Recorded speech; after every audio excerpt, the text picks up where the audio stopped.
Hey friends!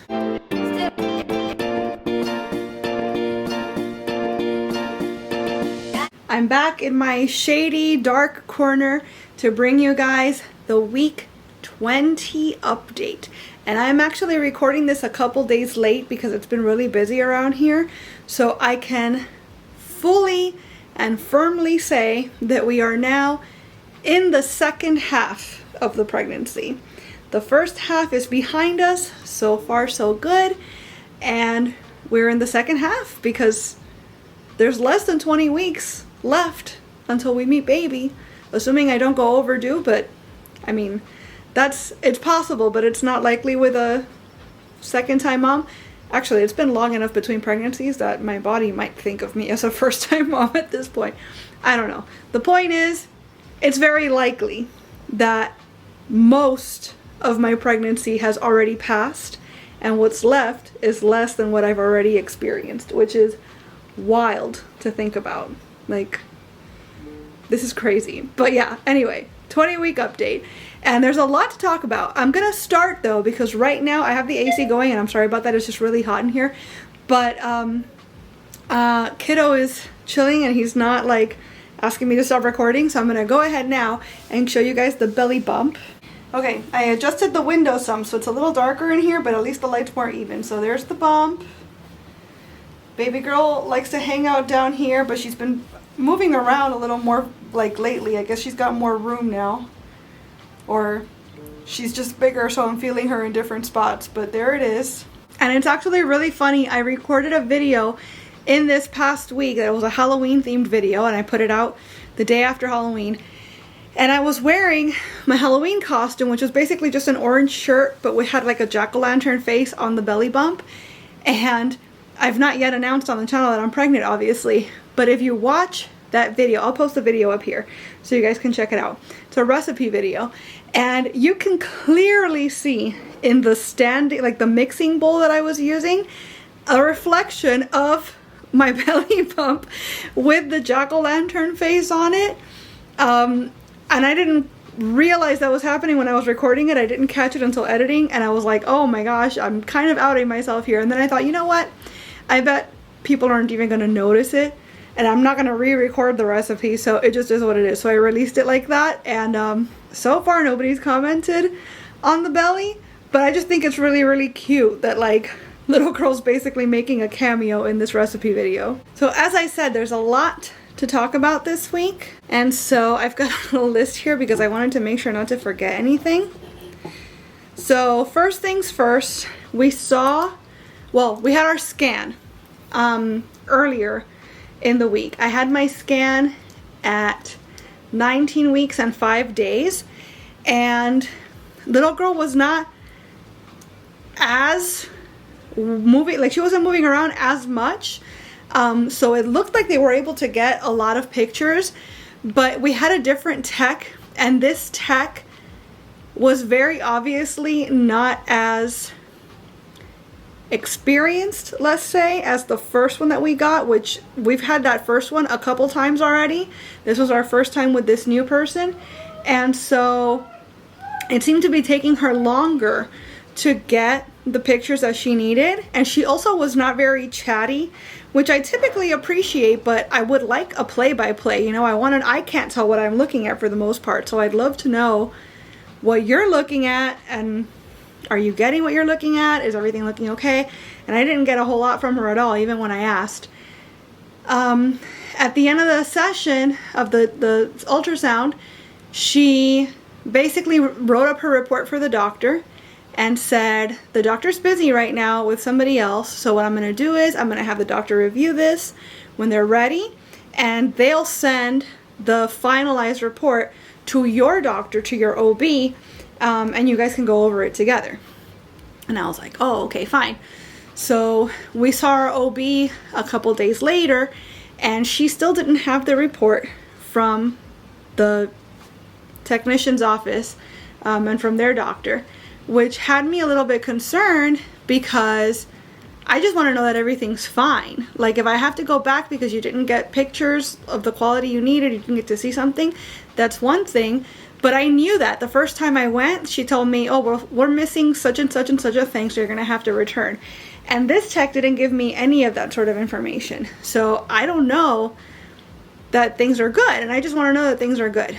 And my OB told me, well, obviously I haven't seen the report, I haven't seen the images, I can't tell you for sure that things are good, but I am going to tell you that if she had seen something concerning, she probably would have pulled the doctor in right then and been like, I'm sorry you're busy, but you have to look at this. And that obviously didn't happen. So I think we can assume that best case scenario, everything's fine. And worst case scenario, you might have to go back because they may want to repeat certain pictures or whatever. But I wouldn't jump to thinking anything's wrong, because I feel like there would probably be a bit more urgency from everybody involved if there was something wrong, and that's obviously not happening, because here we are almost a week later and there's still no results. So that's what's going on there. I also saw ear, nose, and throat, and I do in fact have an ear infection in my left ear. My right one appears to be fine. She wanted to put me on a specific medication, but she wasn't sure if the medication was okay during pregnancy. So she reached out to my OB and said, hey, this is what's going on. I'd like to put her on this. As far as I can tell, it's safe, but you as her OB, I'd like for you to sign off on that and let me know your thoughts. Do you think this is fine or not? She didn't get back to her right away. So a couple days later, she did call me and say, hey, so your OB replied to my email, and she let me know that, yeah, that it's fine. But the thing is that in the meantime, the ear, nose, and throat doctor, who was great, by the way, I absolutely love her, she'd told me, in the meantime, do a 50-50 mix of alcohol, like rubbing alcohol, and vinegar, and put that in your ear, like 5 drops, every day for 10 days, and that should help without having to go this medication route. So when she called me and told me, your OB okayed you for that medication, so I'm going to go ahead and prescribe it to you, I said to her, well, we're meant to meet again in a couple weeks to see if the vinegar and alcohol solution worked. So if it's all the same to you, I would rather continue doing that. And if it works, then great, and we don't ever have to take the medication. And if it doesn't, then we already have plan B, like okayed and ready to go. But I'd rather give the most natural solution a chance to work, and then hopefully we don't have to escalate. And she said, yeah, that's totally fine. I'm completely on board with that. So that's the plan. So I'm on day like 5, I think now, of the drops. And I'm meant to see her actually the day I turn 22 weeks. So at that point, she'll check my ears again. And if they're looking better and they're no longer it's no longer infected, then great.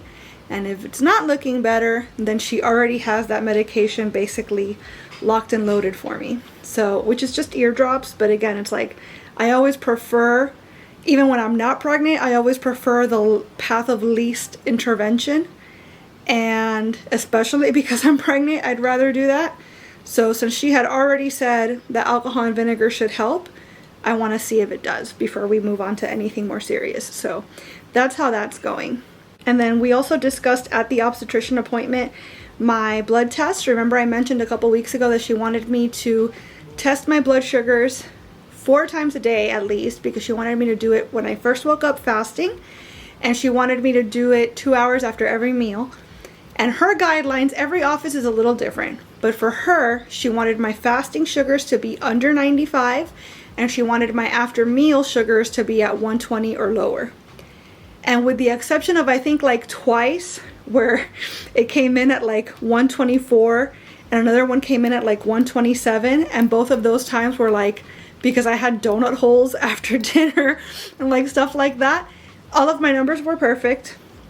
And she agreed that, like, yeah, based on this, I'm not going to treat you for diabetes because your numbers are good, and we'll do this again when you're about 26 weeks in place of the traditional glucola drink testing, because I told her I'd rather not do that at all. If I must do it in the 3rd trimester, then that's fine, but I don't want to do it multiple times during the pregnancy like I had to do with my son. And she seems so far to be okay with me just not doing it, period, and just doing my sugar testing at home like I've been doing.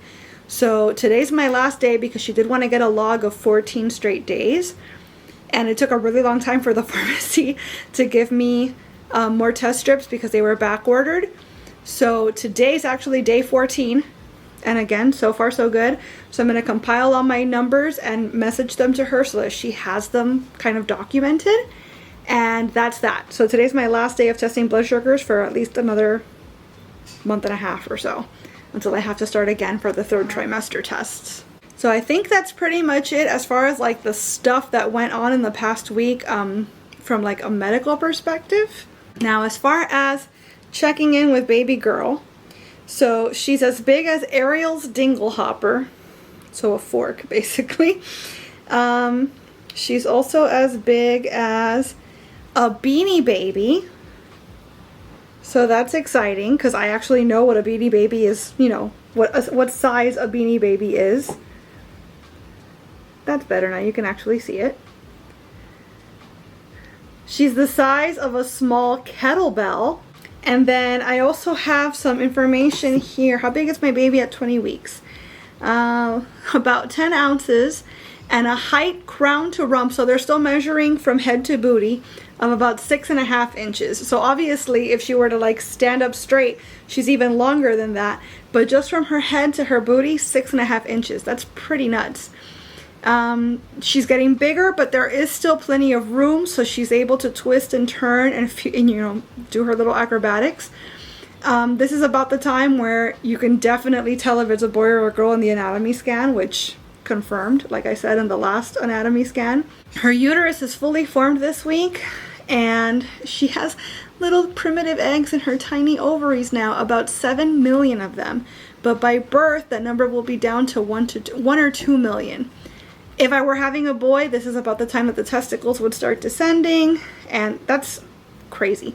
I've already done that, but now we're having a girl, and I am literally carrying my potential future grandchildren too, because if her eggs are already in me, then that's something that I take very seriously and that I feel like the heaviness of, that it's like I'm not just eating for myself and like thinking of my own nutrition and my own health, but like obviously everything I eat and everything I do is building my daughter. And also I'm setting the building blocks for my future grandchildren should she decide to have her own kids later. And so that's a lot. Like when you realize all that and consider all of that, that's a huge responsibility. So yeah, it's crazy. Oh, hair and nail growth. You might notice your hair is growing faster than usual, feeling thicker and fuller. It's definitely not as wimpy and like stringy as it was in the first trimester. I remember talking to you guys about how like flat and bleh my hair always felt. And I feel like if anything, my hair's gone back to normal lately. I don't think it's necessarily like, wow, long, luxurious, flowing mane like I remember it being with my son. Maybe it'll eventually get there. But for sure it's gotten better, so that's great. And then it says that even though your nails might be long, they can also turn dry and brittle, which is true and also pretty funny because my nails have been super long, and you can see that this week they're much shorter, and it's because in the last week they've all broken. I think this nail is the only one that's not broken.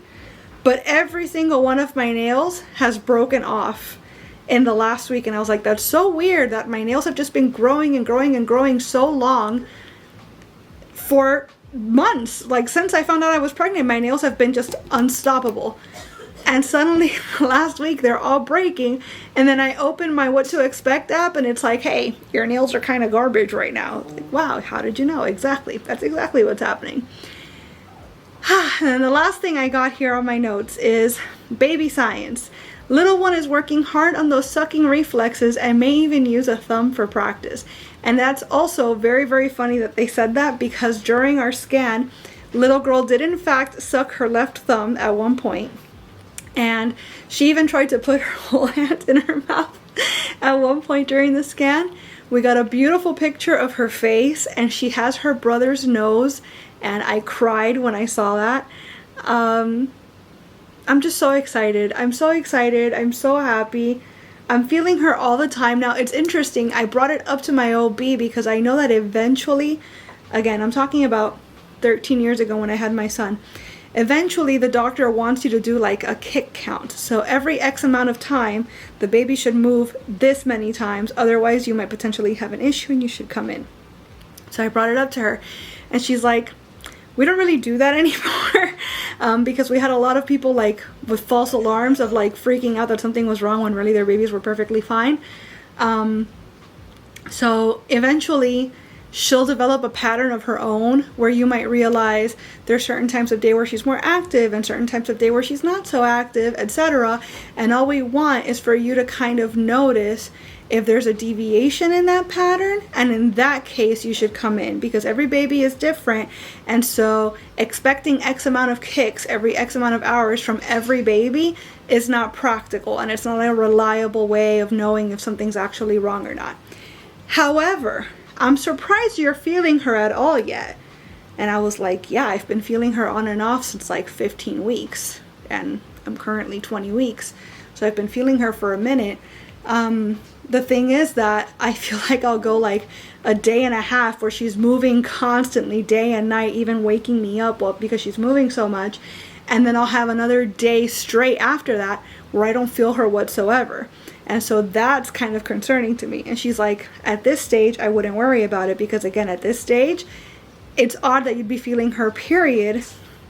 Maybe it's because you're not a first-time mom, so you know what it feels like and you know what to expect. But most people are not feeling their babies yet at this point. I have to assume that my OB does not have children of her own because, yeah, I feel like with my son, I felt him very early as well. And I've mentioned that on these updates too. I think I felt him at like 13 weeks.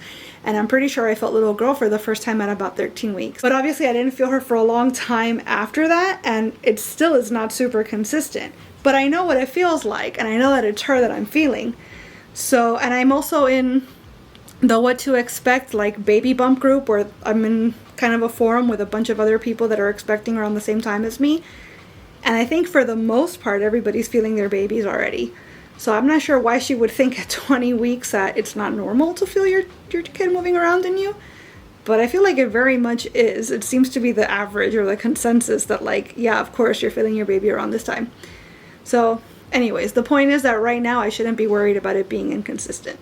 So that's good news all the same. In the next week, I don't have any other baby related appointments, but I'll pop in, I suppose, with like the whole, what the app says as far as her size and everything else. And hopefully I'll have the results from the scan by the time we talk again. And obviously, hopefully it's all good news. But yeah, that's the week 20 update. Officially more than halfway there. Can't wait to meet my little girl. And yeah, thank you guys so much for being here throughout this whole journey. It's been very, very exciting so far, and I can't wait to get to the end and meet her already. So thanks again for being here, and we'll talk again really, really soon. Bye.